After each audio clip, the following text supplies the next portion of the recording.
আসসালামু আলাইকুম। আমার চ্যানেলে আপনাদের সকলকে স্বাগত।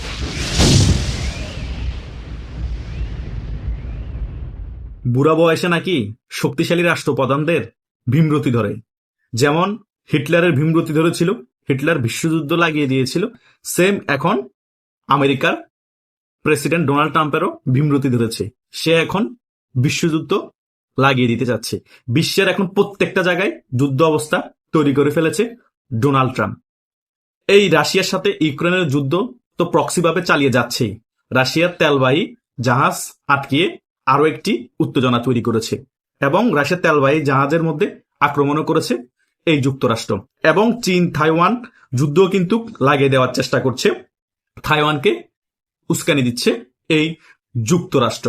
এভাবে করে বিশ্বের মধ্যে সকল জায়গায় উস্কানি দিয়ে দিয়ে যুদ্ধ তৈরি করছে। এবং ইরানের মধ্যে রেজা শাহর যে সমর্থক আছে তাদেরকে উস্কিয়ে দিয়ে এখন ইমাম খোমেনির বিরুদ্ধে একটি আন্দোলন তৈরি করেছে। যুদ্ধ অবস্থা চলতেছে, গৃহযুদ্ধ ইরানের মধ্যে। নেপালের মধ্যে উস্কানি দিয়েছে, বাংলাদেশের মধ্যে উস্কানি দিয়ে শেখ হাসিনার রেজিমটাকে চেঞ্জ করে ফেলেছে। এভাবে রেজিম চেঞ্জ করলে তাদের হবে না। তাদের কথা হচ্ছে এখন আমি পৃথিবীর সকল জায়গায় যুদ্ধ অবস্থা তৈরি করতে হবে এবং আমার কন্ট্রোলে নিয়ে আসতে হবে।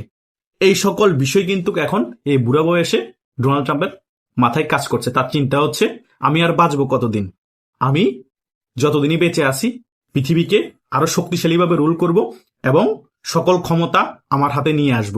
মারা গেলে মারা যাব, আমেরিকা ধ্বংস হলে ধ্বংস হবে, পৃথিবী ধ্বংস হলে ধ্বংস হবে। সেই কারণে এখন সাউথ ব্লকের মধ্যে যুদ্ধ অবস্থা তৈরি করতে যাচ্ছে, সাউথ ব্লকের মধ্যে একটি যুদ্ধ লাগাতে যাচ্ছে।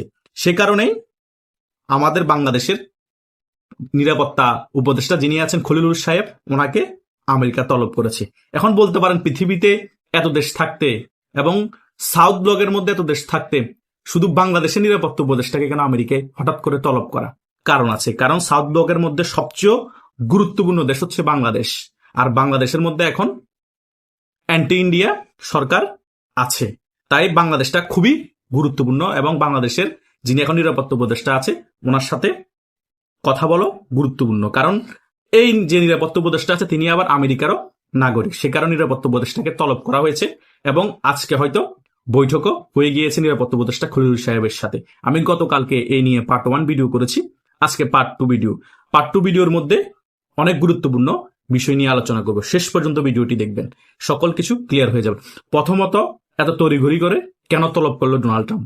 মেইন রিজনটা হচ্ছে বাংলাদেশের মধ্যে একটি যুদ্ধ অবস্থা তৈরি করা, যাতে বাংলাদেশ এখন ইন্ডিয়ার সাথে অ্যাগ্রেসিভ ভূমিকা পালন করে এবং যাতে ইন্ডিয়া বাধ্য হয়ে বাংলাদেশের সাথে যুদ্ধ করে। এইদিকে বাংলাদেশের সাথে ছোট স্কেল একটা যুদ্ধ লেগে গেলে পাকিস্তান আমেরিকা মিলে বাংলাদেশকে সহযোগিতা করবে, এরকম একটা আশ্বাস দিবে কাকে? খলিলুরকে। কেন এটা করা হচ্ছে? তার মেইন রিজন হচ্ছে এই সাউথ ব্লকের মধ্যে কিন্তু আমেরিকার আধিপত্য তেমন নাই, চীন এবং এই পাকিস্তান এবং এই ভারতের কারণে। এই তিনটা দেশের মধ্যে শুধু একটা দেশ আমেরিকার সাথে সম্পর্ক আছে, কিন্তু বড় প্রভাবশালী দুটা দেশের সাথে এখন খুবই খারাপ সম্পর্ক। সেই কারণে একটা যুদ্ধ অবস্থা যদি তৈরি হয়ে যায় ভারতের সাথে, তখন কিন্তু মোটামুটি সাউথ ব্লকে পাকিস্তানের সহযোগিতায় একেবারে ঢুকে যেতে পারবে এই আমেরিকা। সে কারণে বাংলাদেশকে দিয়ে একটা যুদ্ধ লাগাতে যাচ্ছে আমেরিকা। এই খলিলুরকে প্রথম অপশন দিবে আপনারা আগামীতে যে নির্বাচন করছেন সেই নির্বাচনে আওয়ামী লীগকে অংশগ্রহণ করাতেই হবে এবং ইনক্লুসিভ নির্বাচন দিতেই হবে।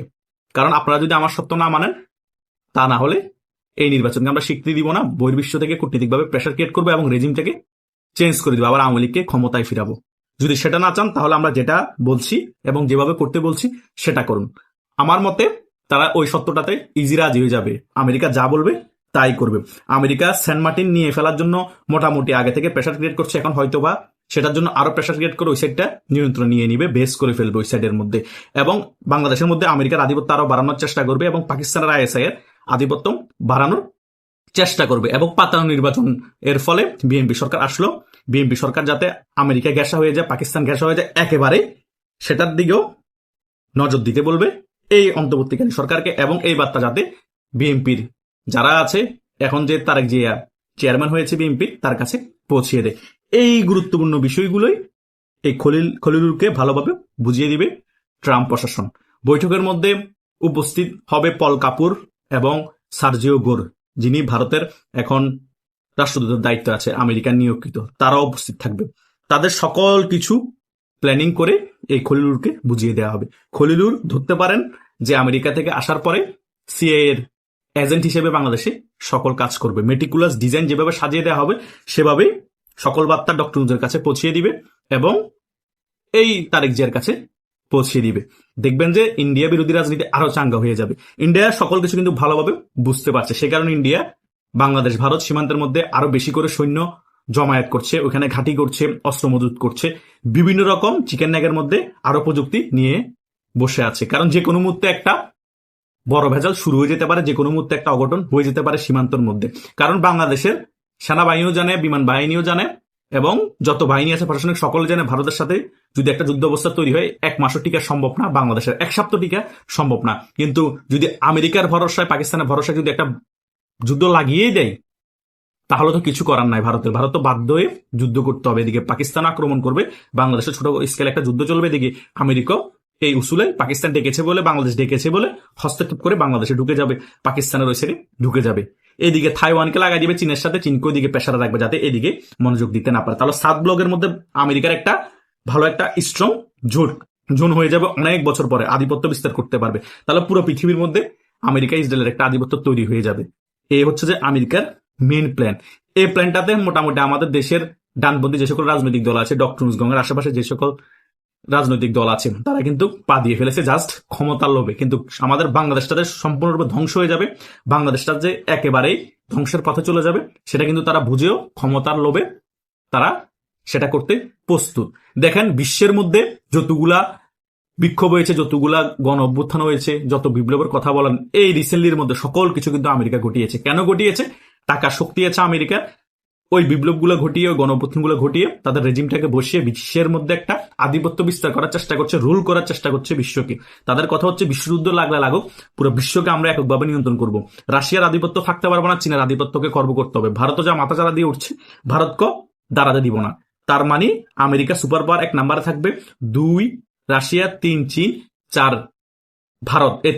2, 3, 4 সম্পূর্ণরূপে দমাই ফেলতে হবে, মানে আমাদের কাছাকাছি যাতে আসতে না পারে। কারণ কাছাকাছি আসলেও কখনো না কখনো তারাও সুপার পাওয়ার হয়ে যেতে পারে। সেই কারণে এত ছক, সেই কারণে বিশ্বের মধ্যে এত অশান্তি।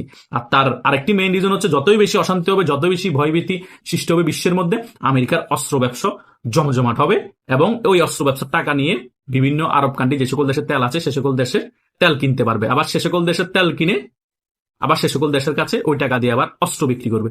মানে তেল তাদের উপকার আসছে, আবার তাদের অস্ত্র বিক্রি করে টাকাও লাভ করছে। এভাবে করে বিশ্বটাকে তারা পুরা জিম্মি করে রাখছে। সেই কারণে বিশ্বের মধ্যে ভয়ের রাজনীতি তৈরি করে রেখেছে আমেরিকা। বিশ্বযুদ্ধ যদি লেগেও যায় তাদের কিছু পরোয়া নেই। এই হচ্ছে যে আমেরিকার মেইন খেলা। তাই ডোনাল্ড ট্রাম্প এখন মোটামুটি পুরাই পাগল হয়ে গেছে এই বুড়া বয়সে। ওই কথা বললাম না, ভীমরতি জেগেছে। এই ভীমরতি কোন দিকে যায়, বিশ্বকে কোন দিকে নিয়ে যায় দেখার বিষয়। আশা করছি আপনারা সকল বিষয় বুঝতে পেরেছেন। আপনাদের যদি কোনো মতামত থাকে কমেন্ট করে জানাতে পারেন। ধন্যবাদ সকলকে।